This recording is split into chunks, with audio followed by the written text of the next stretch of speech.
শহীদ রাষ্ট্রপতি জিয়াউর রহমান হত্যা মামলার আসামি সাবেক সেনা কর্মকর্তা মোজাফফর হোসেনকে মানবতাবিরোধী অপরাধের মামলায় আন্তর্জাতিক অপরাধ ট্রাইব্যুনালে হাজির করা হয়েছে।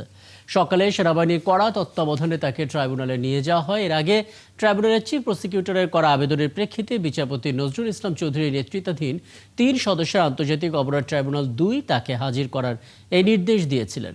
দীর্ঘ ৪৫ বছর পর গেল ১৫ জুলাই বনানীর ডিওএইচএস থেকে তাকে গ্রেফতার করা হয়। এরপর সেনাবাহিনীর কাছে হস্তান্তর করে ডিবি।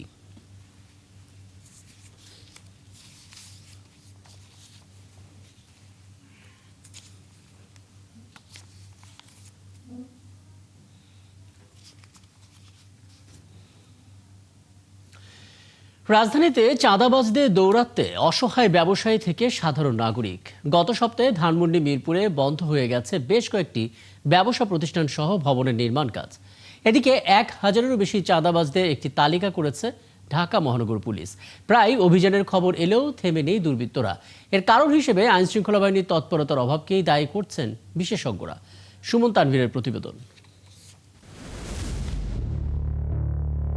দেশীয় অস্ত্র হাতে এই যুবকের নাম সাজ্জাদ হোসেন রোহান। রাজধানীর শঙ্করে লালবাগ তেহারি নামে একটি রেস্টুরেন্ট বন্ধ করার হুমকি দিতেই তার এই অস্ত্রবাজি। ঘটনাটি গত রবিবারের। এর কিছুক্ষণ আগের চিত্র এটি। রেস্টুরেন্টে ৫০,০০০ টাকা চাঁদা দাবি করে না পেয়ে ম্যানেজারকে টেনে হিঁচড়ে নিয়ে যায় রোহান। এরপর গ্রাহকরা বসে থাকা অবস্থায় রেস্টুরেন্টে চালানো হয় ভাঙচুর। যে কোনো সময় সে টাকা দিয়ে ৫,০০০ টাকা না দিলে মারবো কত ভরাই দিম, একদম পিস্তল দিয়ে ভরাই দিম। পরে আমার উপর দিয়ে টেনে বের করেছে, বেরে আমার মুখ এই হাত বাম হাতটা উল্টা পাশে পাশ দিয়ে মুখ চিপে ধরে আমাকে মারছে। এসে প্রায় একটা ছোড়া আছে ৪ হাতের উপরে হবে, ওটাই নিয়েছে ধারালো নিয়ে। যখন আসছে আমি তখন আমাকে গলায় ফেসে আমি তো দৌড় দিয়ে ওই পাশে উপরে সামনের বাসায় চলে গেছি। সে শার্টের টান দিয়ে দাপ করে আমাকে আমার গলার কেন্দ্রটা এমন ধরছে টাইট করে দইরা মনে করেন গ্যারেজের ভিতরে নিয়ে আমাকে এখানে 5টা থাবো দিচ্ছে, এখানে 3টা, আবার ওই যে হকি স্টিক আছে না ওইটা দিয়ে 3বার কানবার জোরে জোরে গুতা দিছে। ম্যানেজারকে মনে করেন কলাগুলো ধরে এই জায়গায় নিয়ে ফালায় মারান শুরু করছে। কাস্টমার দেখে তো ভয়ে দৌড় দিছে। মাদকের টাকা জোগাড় করতে এর আগেও এখানে আক্রমণ চালায় ওই যুবক সহ সংঘবদ্ধ গ্যাং। যুবক রেস্তোরাঁ ভবনের মালিকের সন্তান, পেছনেই তাদের মাদকের আকড়া, যেখানে হকি স্টিক সহ রাখা হয় বিভিন্ন দেশীয় অস্ত্র।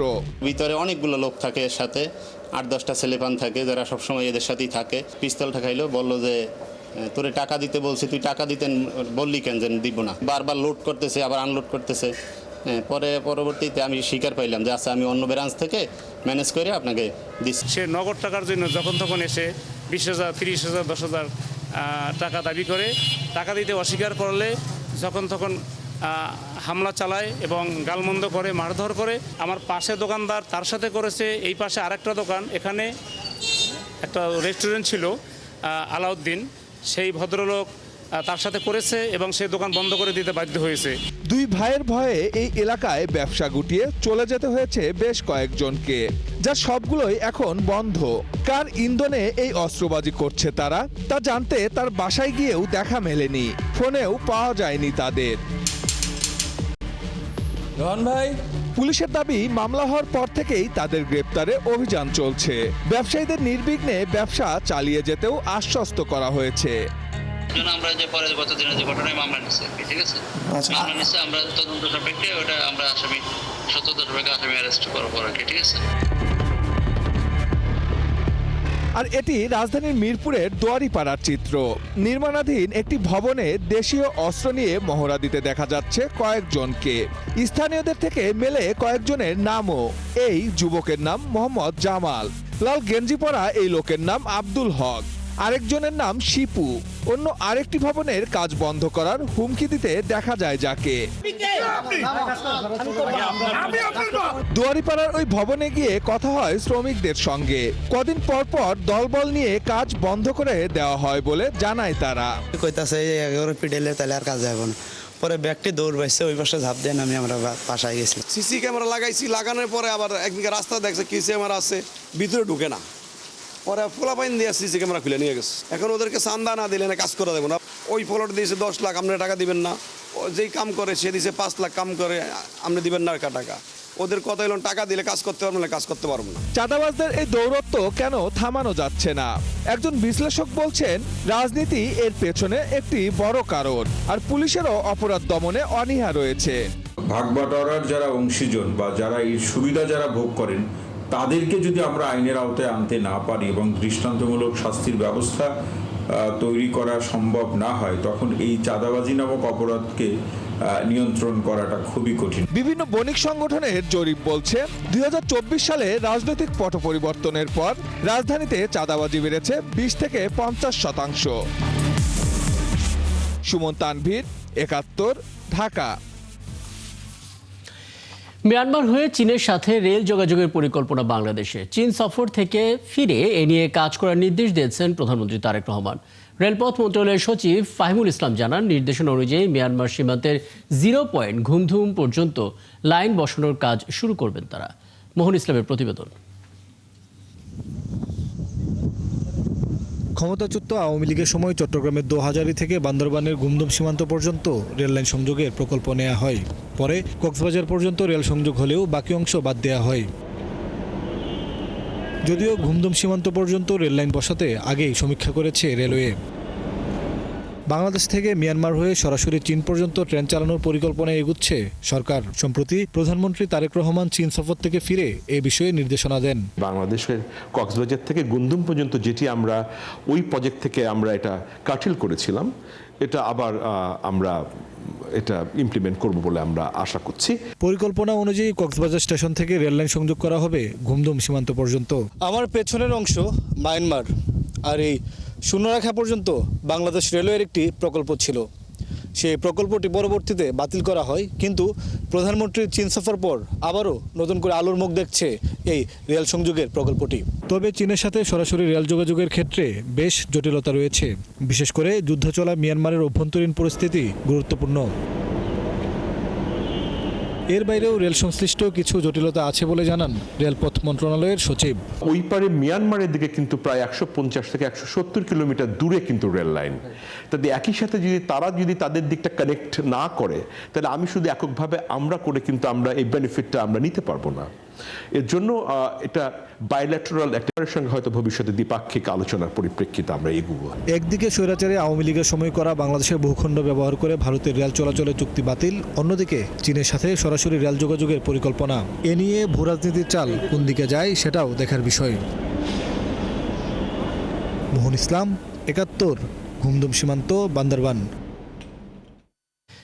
একসময় রাত মানেই ছিল বিশ্রাম আর ঘুম, ক্লান্তি মুছে নতুন ভোরের প্রস্তুতি। জলবায়ু পরিবর্তনের প্রভাবে সেই রাত এখন অনেকের কাছে অস্বস্তির। দিন এবং রাতের তাপমাত্রার ব্যবধান কমছে, তার সরাসরি প্রভাব পড়ছে ঘুমে। ক্লাইমেট সেন্টারের গবেষণা বলছে, অন্যান্য দেশের মতো বাংলাদেশেও মানুষের ঘুমের সময় কমে গেছে। চিকিৎসকরা বলছেন, দেশে ঘুমের সময় কমে গেছে অন্তত 1.5 থেকে 2 ঘন্টা। বাকিরা জানাচ্ছেন ভাস্কর ভাদুরী।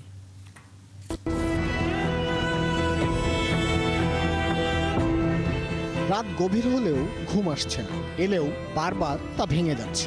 একটু ঘুমের জন্য মানুষ কখনো ওষুধ খাচ্ছে, কখনো বা করছেন নানা কসরত। তারপরও বেশিরভাগ মানুষই বঞ্চিত হয় সুখের ঘুম থেকে।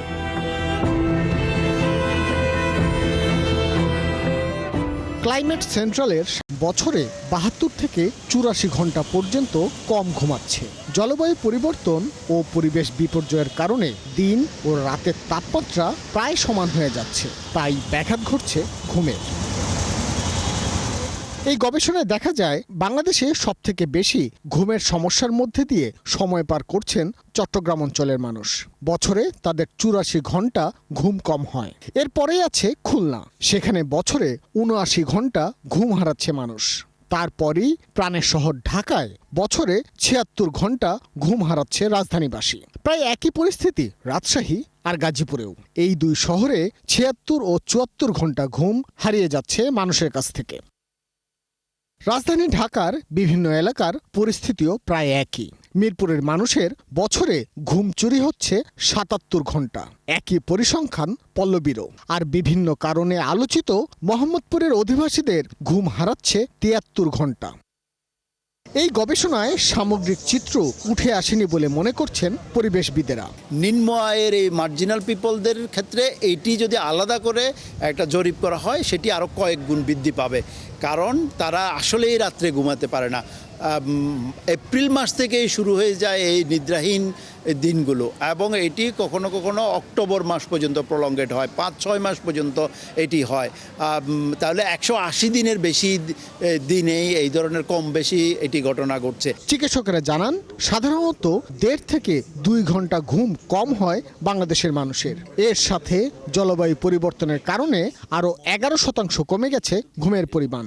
আর ডিপ স্লিপ শব্দটি এখনো অধরা। ধরুন আপনি রাতে ঘুমাতে পারলেন না, সেই ঘুমটা তো আপনার মস্তিষ্কে একটি ঋণের মতো রয়ে গেল।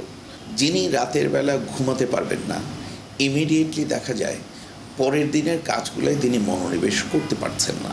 আদর্শ ঘুম না হবার কারণে নাগরিকদের শরীরে অসুস্থতাও বাড়ছে বলে মত চিকিৎসকদের। আমি যদি সারা রাত 7 থেকে 8 ঘন্টাও লাইট স্লিপ নেই, আমার কিন্তু সেই ঘুমের যেই উপকারিতাগুলো এর আগে আমি বললাম সেগুলো কিন্তু পাবো না। সেই বিষয়টা যদি আমাকে পেতে হয় তাহলে আমাকে কোর স্লিপ হতে হবে অন্তত 4 ঘন্টা, এবং এই কোর স্লিপের জন্য আমাকে কিন্তু পরিবেশটা মেনটেন করতে হবে। আর ঘুম কম হওয়াদের মধ্যে নারীদের সংখ্যাই বেশি বলে জানান চিকিৎসকেরা। ভাস্কর ভাদুরী, 71, ঢাকা। তার সঙ্গে পর্যায়ে সারা দেশে বন্যা পরিস্থিতি, নদীর ভাঙন এবং উত্তাল নদীর খবরাখবর একটু জানতে চাই। টানা বৃষ্টি আর পাহাড়ি ঢলে দেশের উত্তর এবং মধ্যাঞ্চলে বাড়ছে নদ নদীর পানি। এতে নদী তীরে অনেক এলাকা তলিয়ে গেছে, যদিও তিস্তার পানি এখনও বিপদসীমার নিচে রয়েছে। পাহাড়ি ঢলে মঙ্গলবার লালমনিরহাটে যে তিস্তা নদী, সেই তিস্তা নদী বিপদসীমার কাছাকাছি পৌঁছালো। বুধবার কমে সেটা বিপদসীমার উন্নতি হয়েছে। যদিও পরিস্থিতির উন্নতি হয়েছে, কিন্তু ভাঙন ঠেকানো যায়নি, এলাকায় ভাঙন দেখা গেছে। ওদিকে সিরাজগঞ্জে সেখানে যমুনা নদীর পানি বাড়ছে। পাহাড়ি ঢল আর ভারী বৃষ্টিতে 31টি ইউনিয়ন পর্যন্ত বন্যার ঝুঁকিতে রয়েছে। আর মেঘনা নদী, সেটা তো ভোলায় আরও ভয়ঙ্কর চিত্র ধারণ করেছে। বিস্তীর্ণ এলাকা নদীতে বিলীন হয়ে গেছে এবং ঝুঁকির মুখে পানি উন্নয়ন বোর্ডের যে বেড়িবাঁধ, সেটা। সব জায়গার আপডেট জানতে চাই আমাদের সঙ্গে লালমনিরহাট থেকে যুক্ত হচ্ছে সহকর্মী মিলন পাটোয়ারি, সিরাজগঞ্জ থেকে ইউসুফ দেওয়ান রাজু এবং ভোলা থেকে কামরুল ইসলাম যুক্ত হচ্ছেন আমাদের সঙ্গে। মিলন, শুরুতে একটু বলবেন, আমরা জানছিলাম লালমনিরহাটে তিস্তার পানি বিপদসীমার কাছাকাছি পৌঁছালেও মঙ্গলবার পৌঁছালো, আজকে কিছুটা উন্নতি হয়েছে, বিপদসীমার থেকে যথেষ্ট দূরবর্তী স্থানে অবস্থান করছে, কিন্তু এলাকায় ভাঙন ঠেকানো যায়নি। ভাঙনের খবরটা জানাবেন, এখন পর্যন্ত প্রশাসন কি ব্যবস্থা নিচ্ছে?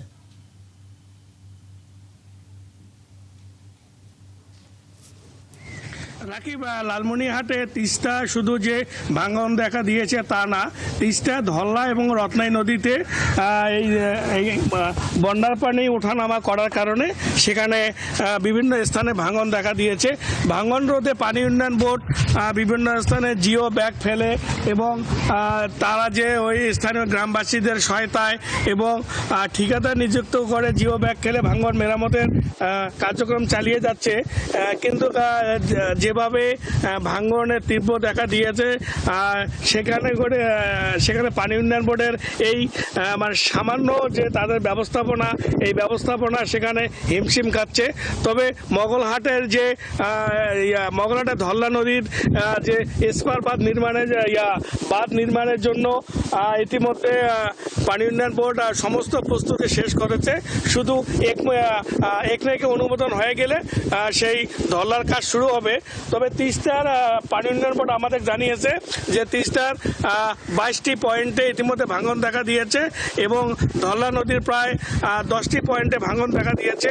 তবে পানি উন্নয়ন বোর্ড আমাদের যেটা জানিয়েছে যে তিস্তার ড্রেজিং ব্যবস্থা না করার কারণে যে সামান্য পানি আসলে লোকালয়ে প্রবেশ করে, কারণ তিস্তায় প্রায় 11 কিলোমিটার যে তাদের বন্যা নিয়ন্ত্রণ বাঁধ নেই। বাঁধ না থাকার কারণে যে সামান্য বৃষ্টির পানি বা সামান্য পানি হলে লোকালয়ে প্রবেশ করে। তবে রাকিব, যেহেতু উজান থেকে যে গতকালকে রাত্রের পর থেকে যে উজান থেকে পানি আসা কম হয়েছে এবং এছাড়াও যে বৃষ্টিপাত কম হওয়ার কারণে তিস্তা নদীর পানি বিপদসীমার নিচে রয়েছে, বন্যা অনেকটা উন্নতির দিকে গেছে। রাকিব, এই ছিল লালমনিরহাটের তিস্তা পাড়ের সর্বশেষ খবর। জি, তারপরে আবহাওয়ার যে পরিস্থিতি সেটা কিছুটা ভালো, যে কারণে তিস্তার পানি এখনো বিপদসীমার থেকে দূরে অবস্থান করছে। আমরা একটু সিরাজগঞ্জে যেতে চাই, সহকর্মী ইউসুফ দেওয়ান রাজুকে দেখতে পাচ্ছি। রাজু, একটু বলবেন আসলে সিরাজগঞ্জে যমুনার পানির চিত্রটা লালমনিরহাটে তিস্তার ঠিক উল্টোটা। যমুনার পানি এতটা বেড়েছে, বলা হচ্ছে ঝুঁকিতে 31টি ইউনিয়ন রয়েছে, যেটা বন্যায় তলিয়ে যেতে পারে। এখন পর্যন্ত সেই 31টি ইউনিয়নের আপডেট কি? সেখানকার মানুষদেরকে নিরাপদে রাখা গেছে কিনা? প্রশাসন আসলে ব্যবস্থা কি নিচ্ছে? আবহাওয়ার খবরটা বলবেন।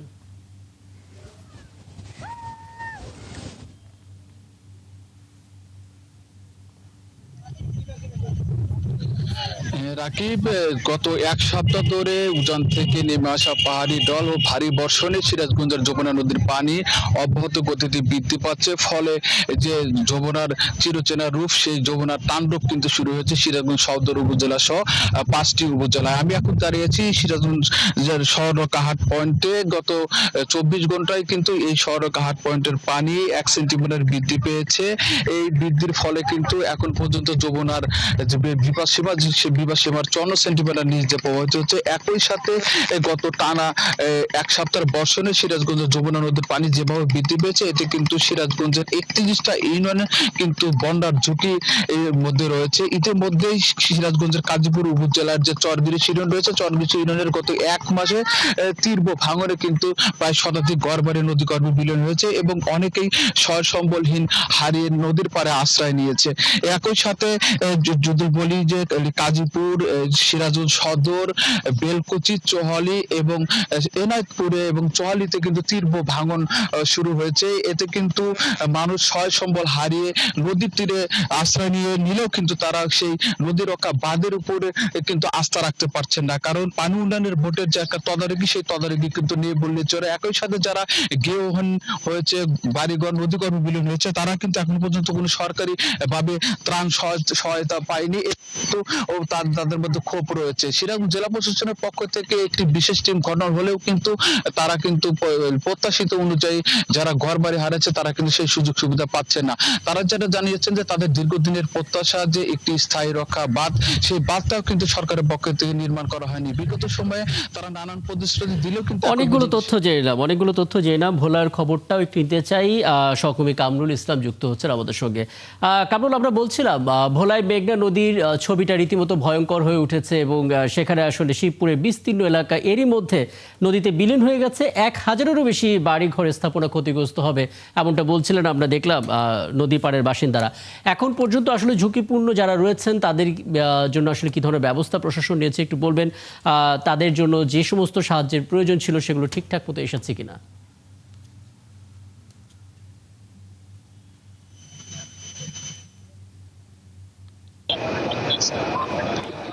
রাকিব, আপনি জানেন যে দ্বীপ জেলা ভোলাতে কিন্তু এই ভাঙ্গনের চিত্র কিন্তু শুধু এই আজকে না, এটা প্রায় দীর্ঘদিন যাবত এই নদী ভাঙ্গন ভোলার জন্য। কিন্তু আমরা দেখেছি যে এই শিবপুর এলাকাটা প্রায় গত 1 বছর যাবত নদী ভাঙতেছে। আমরা যেমনটি জেনেছি যে এখানকার প্রায় এই 1 বছরে প্রায় 100-র উপরে লোকজন কিন্তু এখানে ক্ষতিগ্রস্ত হয়েছে। বিশেষ করে তাদের ঘর বাড়ি এবং ফসলি জমি এবং এখানকার যে মাছঘাট ছিল, সেই মাছঘাটটা পর্যন্ত বিলীন হয়ে গেছে। এই মাছঘাটটা নদীর গর্ভে ইতিমধ্যে চলে গিয়েছে। এবং এছাড়া এদের যে ফসলি জমি এবং এখানে যে ব্রিজ ছিল, এখানে বসতি ছিল, তারা কিন্তু এই ভাঙ্গনের কারণে তারা আবার কিন্তু এই বেড়িবাঁধের কাছে কিন্তু আবার নতুন করে ঘর বাড়ি তুলেছে। কিন্তু এখন আবার নতুন করে যখন এই ভাঙ্গা তীব্রতা দেখা দিয়েছে, এখন কিন্তু এই বেড়িবাঁধের কাছে, বিশেষ করে আপনি জানেন যে এই বেড়িবাঁধটা হলো ভোলা শহর রক্ষা বাঁধ। এই শহর রক্ষা বাঁধের খুব কাছাকাছি, মানে 25 থেকে 30 মিটার দূরে রয়েছে এই মেঘনা নদী।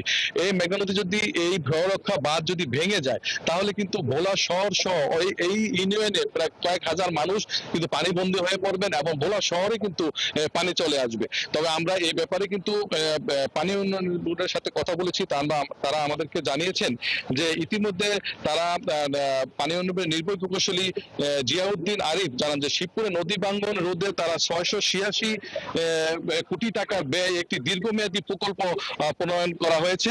প্রায় 4 কিলোমিটার বাঁধ সংরক্ষণ এবং 6 কিলোমিটার বাঁধ পুনর্বাসনের কাজ অন্তর্ভুক্ত রয়েছে। তিনি জানান যে নির্মাণের এই যদি এই প্রকল্পটি অনুমোদন হলে টেকসই ব্লক বাঁধ নির্মাণের মাধ্যমে নদী ভাঙ্গন কার্যকরভাবে রোধ করা সম্ভব হবে বলে আমাদেরকে জানিয়েছেন। আপনি জানেন যে ভোলাতে কিন্তু পানি উন্নয়ন বোর্ডের প্রায় 350 কিলোমিটার বেড়িবাঁধ রয়েছে, এর মধ্যে প্রায় 49.66 কিলোমিটার বেড়িবাঁধ 60 কিলোমিটার নদীর 30 সিসি ব্লক দ্বারা সংরক্ষণ করা হয়েছে। তবে ভোলাবাসীর একটাই দাবি যে এই যে সব এলাকাগুলা নদীর গর্ভে চলে যাচ্ছে এবং ভোলাকে যেন এই সিসি ব্লকের মাধ্যমে যেন টেকসই ভাবে এই বেড়িবাঁধগুলা করা হয়, তাহলে হয়তো ভোলার মানুষ এই ভাঙ্গন থেকে রক্ষা পাবেন। একদম আসলে সাধারণ মানুষের যে শঙ্কা আছে, কিন্তু প্রশাসনের পক্ষ থেকে উদ্যোগ আছে, আশাবাদও আছে, কিন্তু বাস্তবতা হচ্ছে মেঘনা নদী এখন ভয়ঙ্কর রূপ ধারণ করেছে এবং আপনি যেখানে আছেন সেখানেও আমরা বৈরী আবহাওয়া দেখতে পাচ্ছি। নিশ্চয়ই আরও কথা হবে পরবর্তীতে। আমাদের সহকর্মীরা যুক্ত হয়েছিলেন লালমনিরহাট, সিরাজগঞ্জ এবং ভোলা থেকে। এবারের বন্যায় চট্টগ্রামের 5 উপজেলায় ব্যাপকভাবে ক্ষতিগ্রস্ত হয়েছে হাঁস, মুরগি এবং গবাদি পশুর খামার। সরকারি হিসেবে এই খাতে ক্ষতির পরিমাণ অন্তত 60 কোটি টাকা। এদিকে বন্যার পর দেখা দিয়েছে পশু খাদ্যের ঘাটতি, আর তাতে দিশেহারা খামারিরা চেয়েছেন সরকারি সহযোগিতা। যদিও প্রাণী সম্পদ অফিস বলছে বন্যার পর মড়ক ঠেকাতে বন্যাক্রান্ত এলাকাগুলোতে গবাদি পশুর টিকাদান কর্মসূচি শুরু হয়েছে, তাই আতঙ্কিত না হবার পরামর্শ কর্মকর্তাদের। প্রণবেশ চক্রবর্তী প্রতিবেদন, ক্যামেরায় ছিলেন জহিরুল ইসলাম। দক্ষিণ চট্টগ্রাম সহ জেলার 5 উপজেলায় এবারের ভয়াবহ বন্যায় ব্যাপক ক্ষতি হয়েছে হাঁস, মুরগি ও গবাদি পশুর খামারের। আর পানি নামার পর সংকট দেখা দিয়েছে পশু খাদ্যের। খামারিরা বলছেন বন্যার সময় গবাদি পশু রক্ষা করা গেলেও হাঁস মুরগির খামারগুলো বেশি ক্ষতিগ্রস্ত হয়েছে। জেলা প্রাণী সম্পদ অফিসের হিসেব অনুযায়ী বন্যায় মুরগি মারা গেছে প্রায় 1.5 লাখ আর হাঁস মারা গেছে 1300টি। এছাড়া 4218টি গবাদি পশুর খামার ক্ষতিগ্রস্ত হয়েছে। সব মিলিয়ে ক্ষতির পরিমাণ 60 কোটি টাকা। মুরগি চাষ করতো পোলট্রি ফার্ম, এই পোলট্রি ফার্মগুলো সব নষ্ট হয়ে গেছে, অনেকের মুরগি বেশি চলে গেছে। 6 থেকে 7 লাখ টাকার ক্ষয়ক্ষতি হয়েছে। অন্যান্যদের বেশিরভাগ মনে করেন 2 লাখ থেকে উপরে, একদম যারা নিম্ন শ্রেণীর যারা কৃষক আছে তাদেরও ম্যাক্সিমাম 2 লক্ষ টাকার মতো ক্ষয়ক্ষতি হয়েছে। মাছ, ক্ষেত খোলা সবকিছু, গবাদি পশু সবগুলো নষ্ট হয়ে গেছে। এদিকে বন্যার পর ক্ষতিগ্রস্ত এলাকাগুলোতে বাড়ছে গবাদি পশুর মড়ক রোগ, খুরা রোগ সহ বিভিন্ন রোগ প্রতিরোধে তাই গ্রামীণ পর্যায়ে শুরু হয়েছে টিকাদান কর্মসূচি। এখন আমরা গরু আনছে ভ্যাকসিন মারবার জন্য, আর এখানে কিছু খাদ্য দিচ্ছে। ভাইরাসের কারণে ওই টিকা দেওয়ার জন্য গরু এখানে নিয়ে আসছি, সরকারিভাবে টিকা দিচ্ছে। এ বিষয়ে মৎস্য ও প্রাণী সম্পদ মন্ত্রী জানিয়েছেন 2 সপ্তাহের মধ্যে বন্যাক্রান্ত এলাকার সব পশুকে টিকার আওতায় নিয়ে আসা হবে। বন্যা আক্রান্ত 5টা জেলার 100% গরু এবং ছাগলকে টিকা দেওয়া শেষ করা হবে। এবার বন্যায় ক্ষতিগ্রস্ত হয়েছে মৎস্য সম্পদও। চট্টগ্রাম বিভাগের 5 জেলায় বন্যায় ডুবেছে 23,610টি পুকুর, দিঘি ও খামার, আর প্লাবিত হয়েছে 789টি মাছের ক্ষেত। টাকার হিসেবে এই ক্ষতি প্রায় 210 কোটি। প্রণবেশ চক্রবর্তী, 71, চট্টগ্রাম। জাতীয় গ্রিডে গ্যাস সরবরাহ ব্যাহত হওয়ায় এর তীব্র প্রভাব পড়েছে নেত্রকোনায়। চরম দুর্ভোগে পড়েছেন সাধারণ গ্রাহক থেকে শুরু করে ব্যবসায়ীরা। একই সাথে পাম্পে গ্যাস না থাকায় পরিবহন খাতে নেমে এসেছে স্থবিরতা। অতিরিক্ত ভাড়া আদায় করছে যাত্রীদের কাছ থেকে। এছাড়া স্থবির হয়ে পড়েছে জেলা সদর হাসপাতাল, পুলিশ লাইন্স, কারাগার এবং অ্যাম্বুলেন্স সেবার মতো জরুরি কার্যক্রম। সহকর্মী মির্জা হৃদয় সাগরের তথ্য এবং ছবিতে প্রতিবেদন। রান্নাঘরে নিভে থাকা এই চুলোগুলোই এখন নেত্রকোনা শহরের বাস্তবতা। কোনো পূর্ব ঘোষণা ছাড়াই হঠাৎ তিতাস গ্যাসের সরবরাহ বন্ধ হয়ে যাওয়ায় বিপাকে পড়েছেন জেলা সদরের হাজারো সাধারণ গ্রাহক। বাসাবাড়িতে গ্যাস না থাকায় ব্যাহত হচ্ছে স্বাভাবিক জীবনযাত্রা। গ্যাস সংকটের আঁচ লেগেছে স্থানীয় হোটেল রেস্তোরাঁগুলোতেও। ব্যবসা সচ্ছল রাখতে বাধ্য হয়ে চড়া দামে সিলিন্ডার গ্যাস ব্যবহার করে রান্না করতে হচ্ছে। এতে এক লাফেই বেড়ে গেছে উৎপাদন খরচ। আজকে বেশ কিছুদিন যাবৎ আমাদের এখানে গ্যাসের অনেক সমস্যা হচ্ছে। যেরকম মনে করেন সিএনজি পাম্প থেকে আমরা গ্যাস নিয়ে আসি, এখানে গ্যাস আমাদেরকে দিচ্ছে না, এই জন্য আমরা খুব বিভ্রান্তর মধ্যে আছি। এদিকে জেলার একমাত্র সিএনজি ফিলিং স্টেশনে গ্যাস সরবরাহ না থাকায় বন্ধ রয়েছে পাম্পের কার্যক্রম।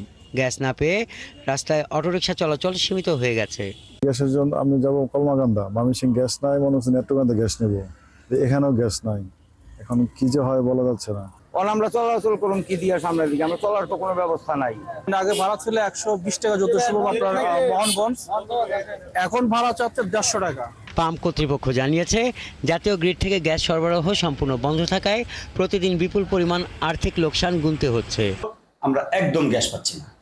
গ্যাস না পাওয়ার দরুন আমরা একাধিকবার তিতাসের সাথে ইভেন আজকেও আমরা যোগাযোগ করছি, তো তারা অফিসিয়ালি যারা জানাইছে যে লাইনে গ্যাস কম। সংকটের প্রভাব পড়েছে জেলার জরুরি সেবা খাতগুলোতেও।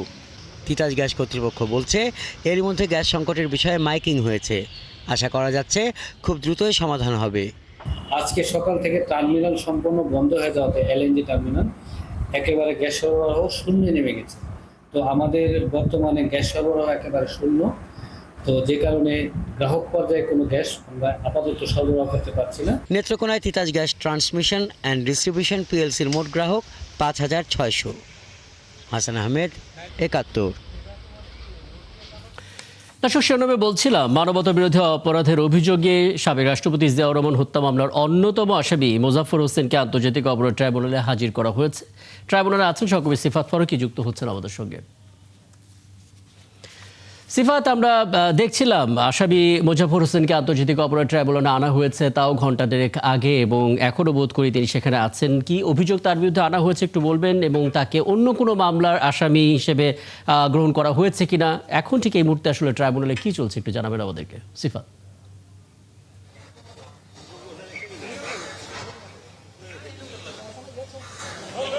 ধন্যবাদ রাকিব। শহীদ প্রেসিডেন্ট জিয়াউর রহমানের হত্যাকারী হিসেবে বা হত্যার পরিকল্পনাকারী হিসেবে মেজর মোজাফফরকে সকালে আনা হয়েছে ট্রাইব্যুনালে, তবে এখনো তাকে ট্রাইব্যুনালে ভেতরে যেখানে নিয়ে যাওয়ার কথা সেখানে এখনো নিয়ে যাওয়া হয়নি। আমরা জানতে পেরেছি প্রিজন ভ্যান থেকে তাকে একটি বিশেষ কক্ষে রাখা হয়েছে। মূলত তাকে শহীদ জিয়াউর রহমান হত্যাকাণ্ডের সাথে জড়িত থাকার অভিযোগে তৎকালীন যে মেজর মোজাফফর হোসেন তাকে আন্তর্জাতিক অপরাধ ট্রাইব্যুনালে আজকে হাজিরের নির্দেশ দেওয়া হয়েছিল, এবং বিগত সময়ে সংঘটিত যে মানবতা বিরোধী অপরাধের ঘটনায় প্রসিকিউশনের এক আবেদনের প্রেক্ষিতেই তাকে আজকে ট্রাইব্যুনাল 2-এ আনার আদেশ দেওয়া হয়েছিল, এবং আজ বৃহস্পতিবারই তাকে আনার আদেশটি মূলত দেওয়া হয়, এবং একটু পরেই তাকে ট্রাইব্যুনাল 2-এ আনা হবে। আমরা একটু আগেই খবর পেয়েছি, এবং এ বিষয়ে চিফ প্রসিকিউটর আমিনুল ইসলাম আমাদের জানিয়েছিলেন যে মানবতা বিরোধী অপরাধে সাবেক সেনা কর্মকর্তা মাসুদউদ্দিন চৌধুরীর অনেক যোগসাজশও পাওয়া গিয়েছিল, এবং সারা দেশে যে মানবতা বিরোধী অনেক অপরাধ সংঘটিত হয়েছিল তখনও এই যে মোজাফফর হোসেন তাকেও তার যে যোগসূত্র সেটিও রয়েছে বলে আমরা জানতে পেরেছিলাম। আমরা একটু পরেই তাকে দেখতে পাবো, নিশ্চয়ই তাকে এখানে আনা হবে ট্রাইব্যুনালে। যেহেতু এখনো তাকে আনা হয়নি, সুনির্দিষ্ট অভিযোগের ভিত্তিতে তাকে এখানে আনা হবে আমরা জানতে পেরেছি, এবং এ বিষয়ে বিজ্ঞ আদালত তাকে জিজ্ঞাসাবাদের পর যে তথ্য আমরা পাবো অবশ্যই সেই তথ্যটি আমরা অবশ্যই আপনার মাধ্যমে জানানোর চেষ্টা করব। রাকিব, ধন্যবাদ সিফাত ফারুকী, নিশ্চয় অপেক্ষা থাকবো আপনার কাছ থেকে নতুন নতুন তথ্যের জন্য, এবং এরপর যখন আপনার সঙ্গে কথা হবে তখন যারা চেষ্টা করব মূলত একটি স্বাধীন কমিশন গঠন করার কথা বলা হচ্ছিল, সেটা নিয়ে আসলে আইনজীবীরা কোনো কিছু বলেছেন কিনা সেটাও নিশ্চয়ই আপনার মাধ্যমে জানতে পারবো। ধন্যবাদ যুক্ত হওয়ার জন্য সিফাত ফারুকী, আন্তর্জাতিক অপরাধ ট্রাইব্যুনাল থেকে আমাদের সঙ্গে যুক্ত হয়েছিলেন। নারায়ণগঞ্জে বিভিন্ন সড়ক এবং শিক্ষা প্রতিষ্ঠান দেয়াল ও গুরুত্বপূর্ণ স্থাপনায় এখনও রয়েছে 24শে জুলাই অভ্যুত্থানের গ্রাফিতি। রঙে তুলিতে আঁকা এই সমস্ত দেয়াল চিত্রে উঠে এসেছে বৈষম্যহীন সমাজ, দুর্নীতিমুক্ত প্রশাসন, ন্যায় বিচার, সুশাসন আর নতুন বাংলাদেশের স্বপ্ন। যদিও এখন সেই প্রত্যাশা পূরণ নিয়ে উঠছে নানা প্রশ্ন।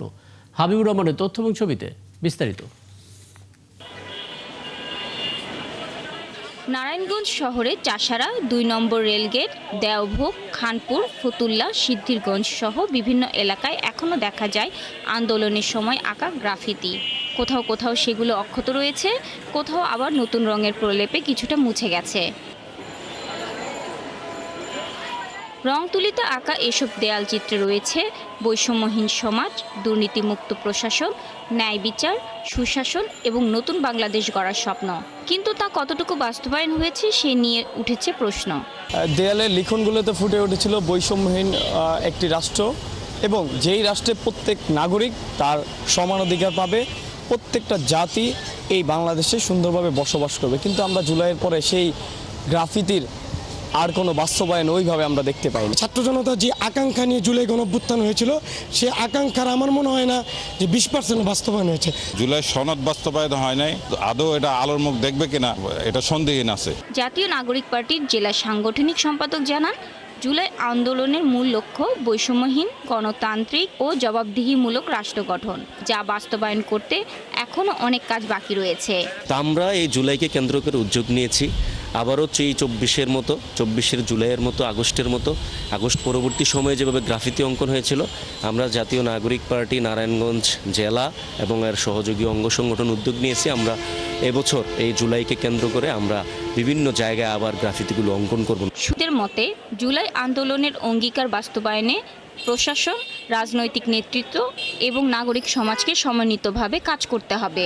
2 বছর যেতে না যেতেই সে গ্রাফিতিগুলি যেমন মলিন হয়ে যাচ্ছে, তেমনি সেই আকাঙ্ক্ষাগুলিও কেন যেন বিস্তৃত হয়ে যাচ্ছে। প্রত্যাশা করি নতুন বাংলাদেশের যে স্বপ্ন আমাদের শিক্ষার্থী জনতা শ্রমিকরা দেখেছিল, সেই স্বপ্ন বাস্তবায়নের পথে আমাদের এই সরকার হাঁটবেন। নগরবাসীর মতে আন্দোলনের পর প্রশাসনিক কিছু পরিবর্তন এবং নাগরিক সেবা উন্নয়নে উদ্যোগ নেওয়া হয়। তবে জলাবদ্ধতা, তীব্র যানজট, দখল, পরিবেশ দূষণ, নাগরিক ভোগান্তি, কর্মসংস্থান সংকট রয়েছে আগের মতোই। শাকিলা সিথি, ৭১। চট্টগ্রামের ফটিকছড়িতে গ্যারেজে কাজ করতে গিয়ে নূর খান নামে 12 বছরের এক শিশু শ্রমিকের মৃত্যু হয়। ঘটনার পর থেকে পলাতক রয়েছেন গ্যারেজ মালিক। মঙ্গলবার বিকেলে নাজিরহাট এলাকার একটি সিএনজি গ্যারেজ থেকে নূর খানকে ফটিকছড়ি উপজেলা স্বাস্থ্য কমপ্লেক্সে রেখে চলে যান গ্যারেজ মালিক। পরে চিকিৎসক পরীক্ষা শেষে শিশুটিকে মৃত ঘোষণা করেন। পরিবারের অভিযোগ, সুস্থ অবস্থায় কাজে গেলেও বিকেলে গ্যারেজ থেকে ফোন করে জানানো হয় নূর হাসপাতালে। সেখানে গিয়ে তারা ছেলের মৃতদেহ দেখতে পান। এ ব্যাপারে পুলিশ জানায় মৃতদেহ ময়নাতদন্তের জন্য পাঠানো হয়েছে। প্রতিবেদন পাওয়ার পর মৃত্যুর প্রকৃত কারণ উদ্ঘাটন করা হবে।